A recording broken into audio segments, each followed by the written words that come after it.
पिता परमेश्वर जो आपका सामर्थ्य है, पिता परमेश्वर वचन है, हम धन्यवाद देते हैं आपकी करुणा इसी प्रकार से वचन को समझने, हमारे आत्मिक दशा और जीवन को पिता परमेश्वर तैयार करने के तहत।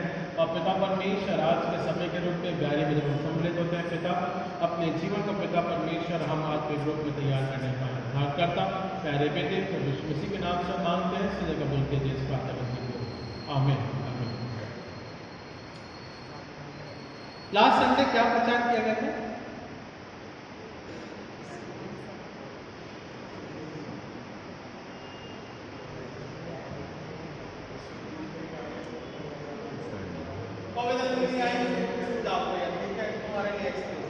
ठीक है, लास्ट संडे क्या प्रचार किया गया था? है जी, इब्रानियों 12:8।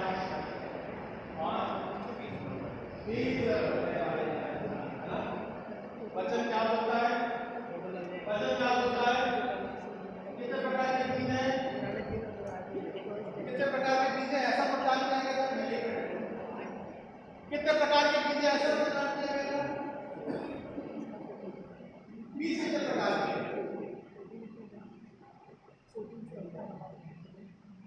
क्या प्रचार किया गया था? बीज कितने प्रकार के हैं? प्रचार किया गया था। There are different type of seeds.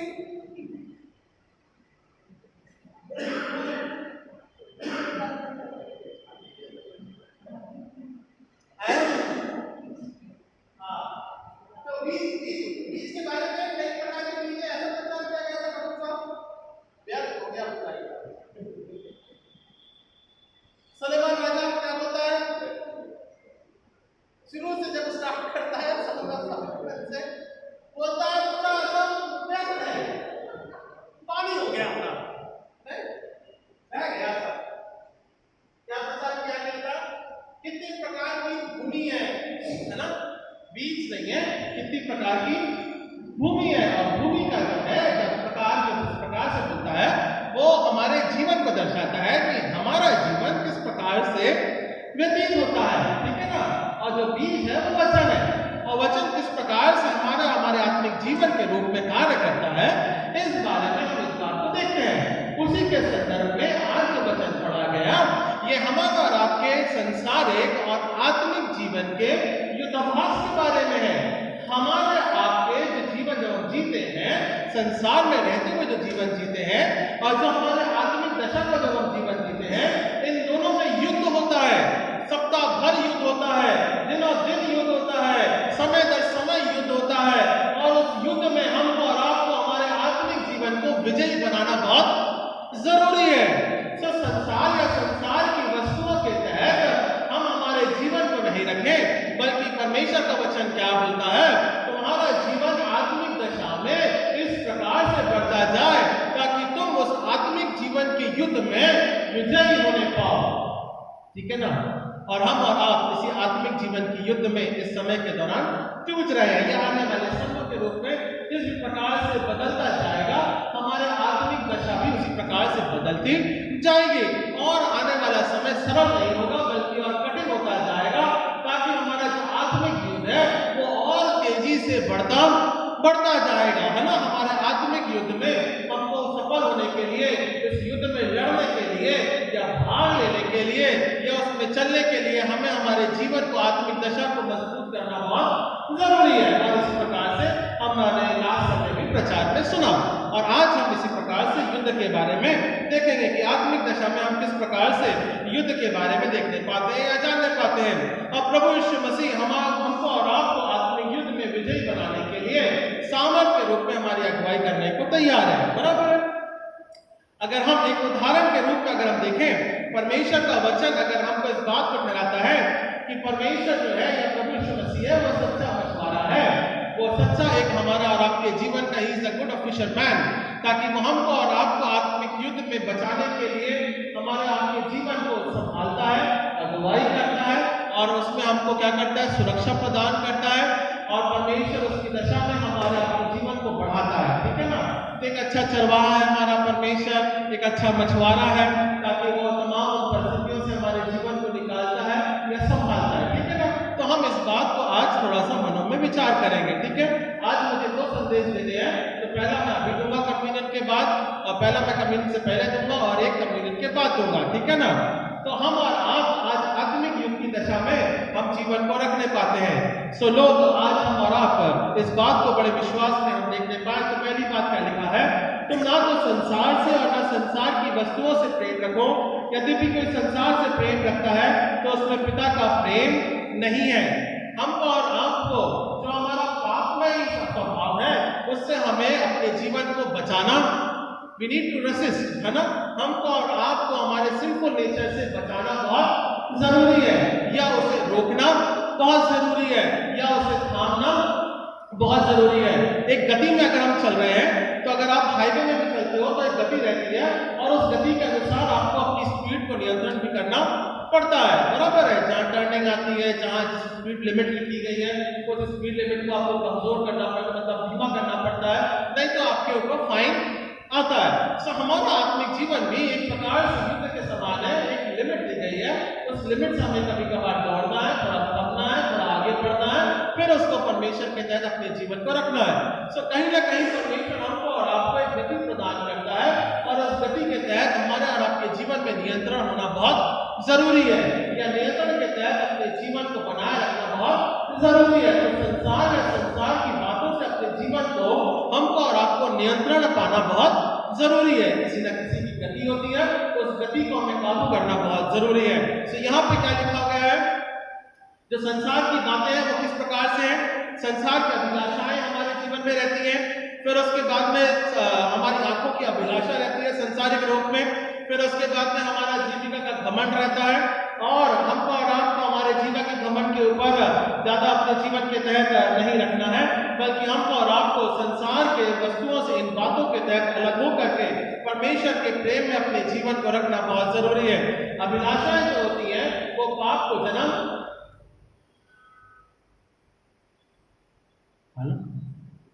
the desire,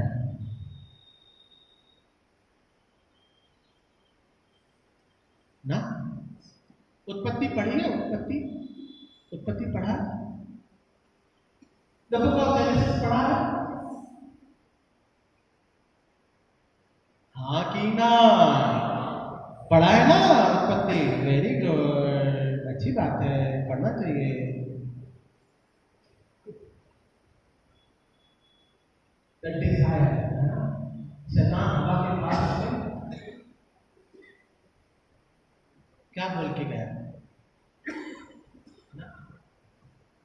Dzire वो इच्छा को पहले प्रकट करता है, मतलब उसके शारीरिक देह को पहले वो कमजोर, यहाँ और यहाँ, पहले शैतान ने हवा को इधर और इधर कमजोर की, ऐसे होती ना।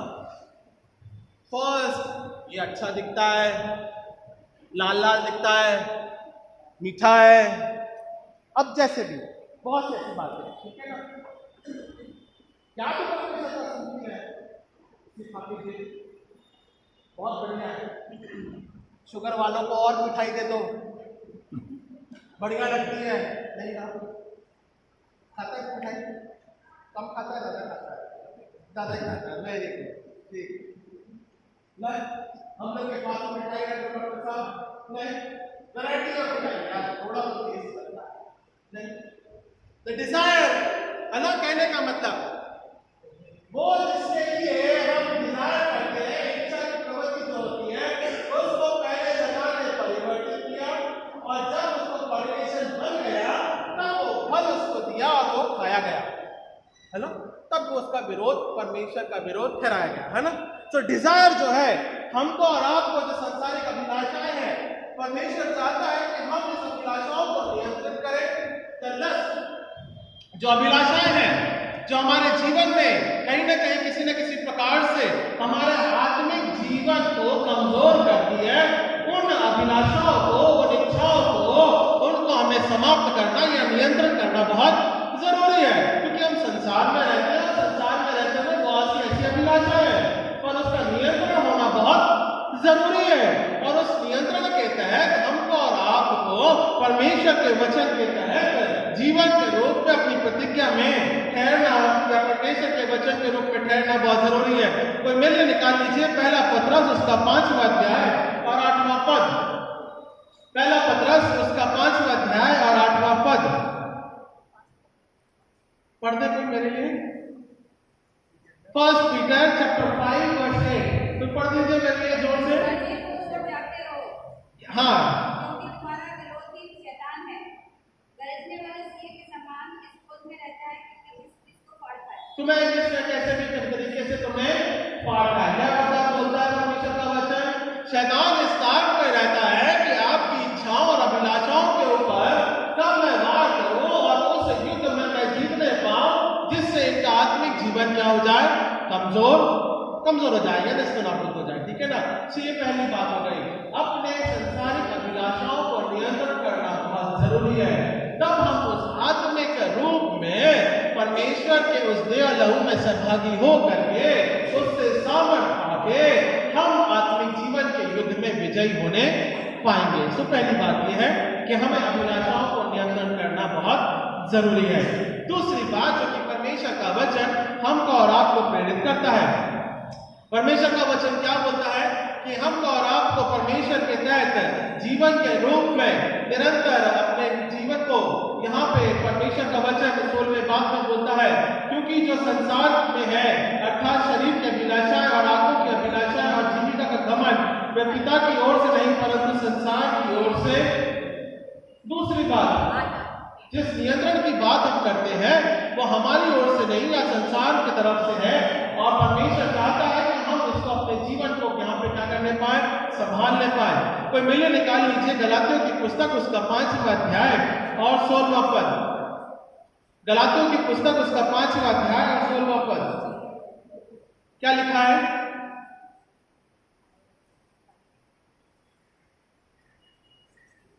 गलातियों की पुस्तक उसका 5वां अध्याय और 16वां पद।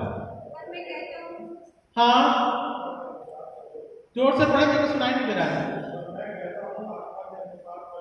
और मैं कहता हूं आत्मा के अनुसार चलो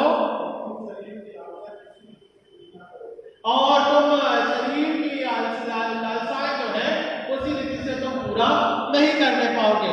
तो आत्मिक दशा में अपने आत्मिक जीवन को नियंत्रित करके चलना बहुत जरूरी है। ये दूसरी बात हो गई।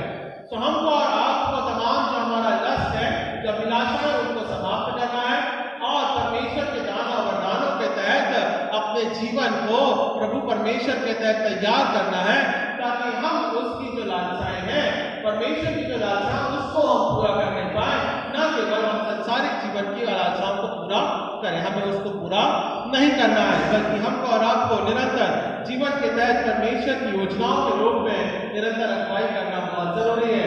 गाइड देखा आपने? गाइड देखा?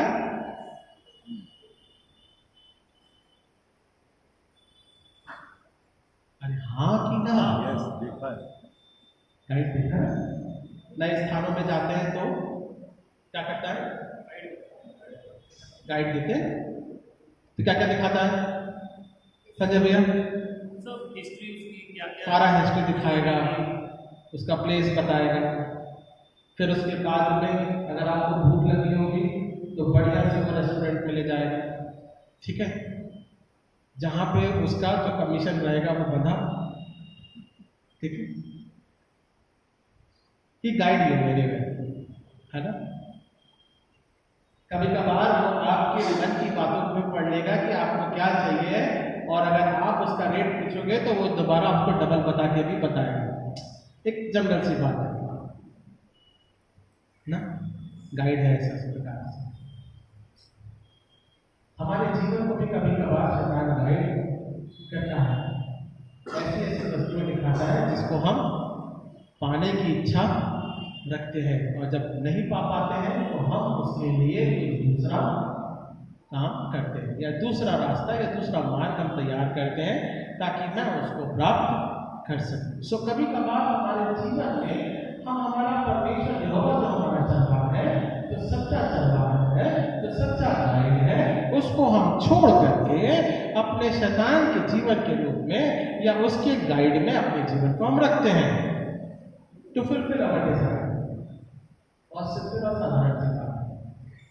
हमारे आत्मिक दिशा या हमारे आत्मिक जीवन का कार्य योजना प्रभु यीशु मसीह में अगर हम उसको सच्चा व्यवहार के रूप में नहीं मानते हैं तो आपके जीवन का जो ड्राइवर या गाइड रहेगा वो शैतान बनेगा। ठीक है ना? सो निर्णय लेना आज हमारे आपके जीवन में। आज हमें ये इस बात को सीखना समझना है कि हमारा गाइड कौन है, हमारा सच्चा व्यवहार कौन है, कि प्रभु यीशु मसीह है या शैतान है ना?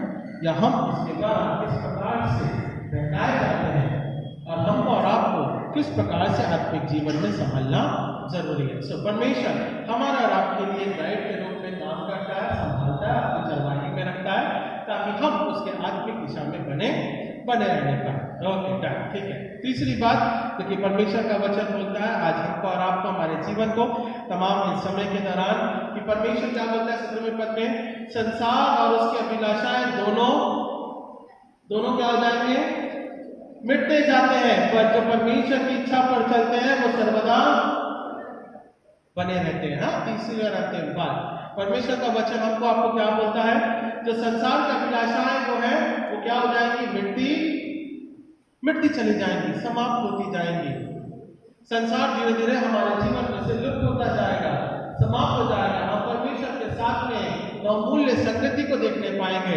तो परमेश्वर का वचन क्या बोलता है, परमेश्वर का वचन मरकुस उसके पहले अध्याय और 13वें पद में बोलता है। क्या लिखा है मरकुस उसके पहले अध्याय और 13वें पद में क्या लिखा है, फिर क्या किया आत्मा उसे, प्रभु यीशु मसीह को क्या किया आत्मा, जंगल में 40 दिन, है ना, 40 दिन और 40 रात आत्मा उसे जंगल में ले गया प्रभु यीशु मसीह को, और उसने वहां पे शैतान ने उसकी परीक्षा। कुछ एक उदाहरण है, बहुत बढ़िया उदाहरण है। मंदिर के सबसे ऊंचे चबूतरे पे ले गया और कहता है कि तू अपने आप को गिरा दे, कह ये 15 रोटियां बच जाए। संसारिक अभिलाषाएं कहने का तात्पर्य है ना, शैतान हमारा और आपके जीवन में संसारिक अभिलाषाओं के तहत कहीं ना कहीं किसी न किसी प्रकार से ऊंचे वैभव को दिखाना मांगता है। ऊंचा वैभव, सुंदरता, है ना, प्राप्त करने की इच्छा आपके मस्तिष्क और आपके हृदय को दोनों को नियंत्रित करना मांगता है, ताकि आप उसमें सफल ना होने पाए या उसके द्वारा आत्मिक युद्ध में हार जावे और संसारिक जीवन में उस शैतान जीतने पाए। तो प्रभु यीशु मसीह में भी वो नियंत्रित करना मांगा, पर वो नियंत्रित नहीं करने पाए। दूर हो जा, क्योंकि परमेश्वर पिता की परीक्षा नहीं लेना, ये परमेश्वर का वचन भी इस प्रकार से करा के कहता है। तो प्रभु यीशु मसीह इस बात को बोलता है। तो नियंत्रित वहां पे प्रभु यीशु मसीह अपने जीवन को करता है और वहां पे ठहराता है। तो मेरे निकाल लीजिए उदाहरण से पढ़ने के लिए 2 कुरिन्थियों उसका 10वां अध्याय 3 से लेकर 6 पदों के बीच में हम इसे देखेंगे। 1 Corinthians chapter 10 verse 3, धीरे धीरे पढ़ेगा ताकि मैं उसको एक्सप्लेन कर सकूं। 2 कुरिन्थियों chapter 10 verse 3, 2 Corinthians chapter 10 verse 3 से, हाँ, यद्यपि हम शरीर में चलते फिरते हैं, आज हमारी दशा इसी प्रकार से है, यदि हम हमारे शरीर में चलते फिरते हैं तो भी शरीर के अनुसार नहीं रखते, हाँ, पर तो भी हम शरीर के अनुसार नहीं रखते, बिकॉज हमारा दर्शन है जो हम देखते हैं, करते हैं, फिरते हैं, वो हमारे और आपके नियंत्रण में नहीं रहता है। आगे फिर उसके बाद में, क्योंकि हमारी लड़ाई के अभ्यास शारीरिक नहीं पर बड़ों को ढा देने के लिए परमेश्वर के द्वारा सामर्थ है। हाँ, और परमेश्वर क्या बोलता है, परमेश्वर का वचन, हमारा जो युद्ध है वो संसारिक जीवन से नहीं है बल्कि उन आधुनिक बातों से है, क्योंकि शैतान हमारे अपने जीवन को घात करना मांगता है और हमें उसके गढ़ों को हटाना बहुत जरूरी है या तोड़ना बहुत जरूरी है। आगे क्या लिखा है, इसलिए हम कल्पनाओं का हाँ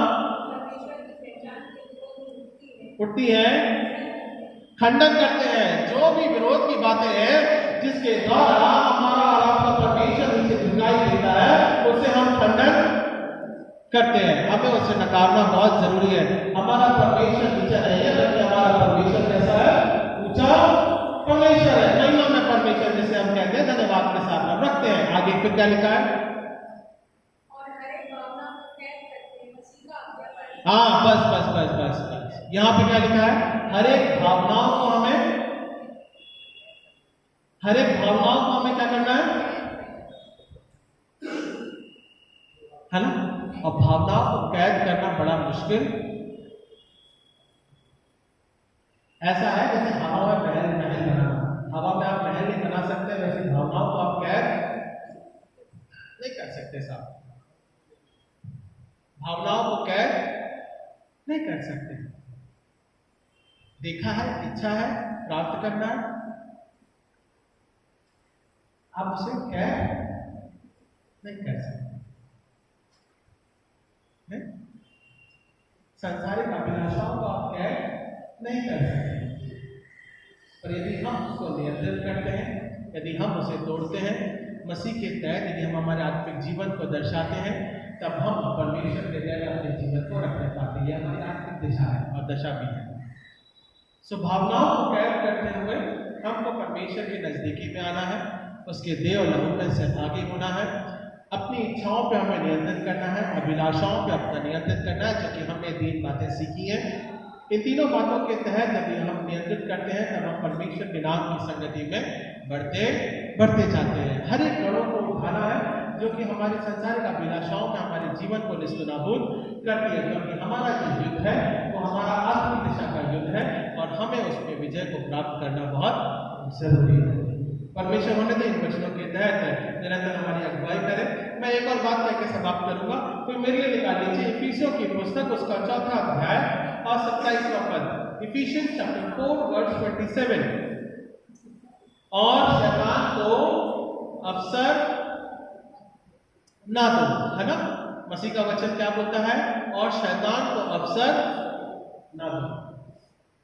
परमेश्वर का वचन हमको और आपको इसी बात के लिए कहता है, जब हम उसके विधि के समक्ष आते हैं, हम इस बात के तहत आए, परमेश्वर मेरे जीवन को मैं जैसा भी आप ग्रहण करें पिता, क्षमा करें। मैं शैतान को अवसर नहीं देता हूं, मैं आपको अवसर देता हूं।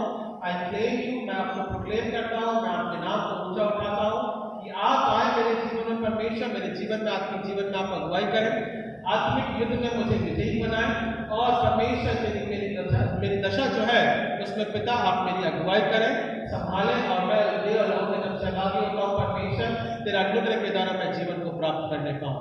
सो ये हमारा आज का प्रार्थना विषय होना चाहिए। और जब हम उसकी ब्याई में सम्मिलित होते हैं, आत्मिक युद्ध के साथ अपनी तैयारी से आए, ताकि हम परमेश्वर के नाम के तहत विजयी होने पाए। आइए हम प्रार्थना करें। महान अजीत कार्य पिता परमेश्वर, आपके नाम को धन्यवाद देते हैं पिता। इस समय के दौरान पिता परमेश्वर जो हमारे आत्मिक जीवन को पिता सामर्थ्य देने वाला परमेश्वर है, इच्छाओं लालसाओं के ऊपर पिता परमेश्वर अपने वचन के ऊपर मनन किया है, नियंत्रण करने के रूप में हमने मनन किया है पिता परमेश्वर। और पिता परमेश्वर तो में बना रहते हैं पिता परमेश्वर, तो इसमें हम बने रहे, ऐसी बात को हम प्रार्थना के रूप में चढ़ाते हैं पिता परमेश्वर। होने दें हर एक भावनाओं को पिता परमेश्वर हम नियंत्रित करते हैं और कहते हैं कि मसीह हमारा उद्धार करता परमेश्वर है पिता। ये लहू में हम सहभागी होने पाए, तो हम इस बात को प्रार्थना के माध्यम के द्वारा ठहराते हैं। उद्धार करता प्यारे बेटे प्रभु यीशु मसीह के नाम से मांगते हैं, सुनने कबूल कीजिए इस प्रार्थना विनती को। आमीन आमीन।